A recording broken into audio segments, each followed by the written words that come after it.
Toi t'es outré comme ça? Non, on est dans une période woke. Regarde la scène. Ils veulent faire bien. C'est quoi la scène? Il y a un coffre-fort. Oui. Un blanc et un noir. Oui. Ils mettent le blanc, le grand méchant bandit, et le noir, c'est le gendarme qui fait la police. C'est des fils. Je suis pas en train de dire du tout, c'est pas ça. Faut que les gens comprennent bien mon discours. C'est pas de dire que c'est le noir le voleur et forcément le blanc le policier. Mais c'est qu'ils le font exprès, tu sais, c'est comme les mecs qui te font une pub où maintenant ils te font une pub, c'est un noir en fauteuil roulant qui est un peu homosexuel. Comme ça le mec il se dit on a qu'une personne à mettre dans la pub mais on a tout dedans. Mais mec, mais à quel moment ils nous prennent autant pour des enfants?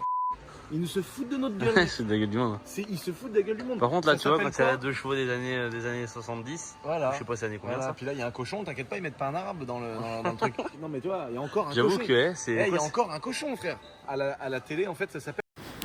Avis à tous ceux qui aiment dire que le wokisme c'est un complot de l'extrême droite contre avec la masculinité toxique, le blanc hétéro-raciste, on voit bien avec un ensemble de regroupements de vidéos et d'informations là que effectivement d'une part l'immigration paye, parce que quand on voit Najm Belkacem qui s'arroge des sommes colossales qu'elle touche pour pouvoir favoriser l'immigration. Quand on voit à côté de ça la publicité en pharmacie qui pour moi n'a même pas sa place à être en pharmacie.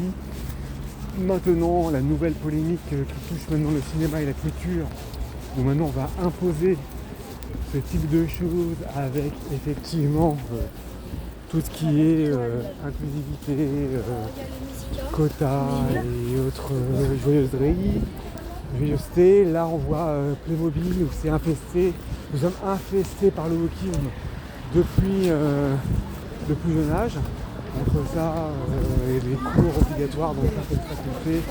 Et puis maintenant Playmobil qui est pour le moment significatif malheureusement.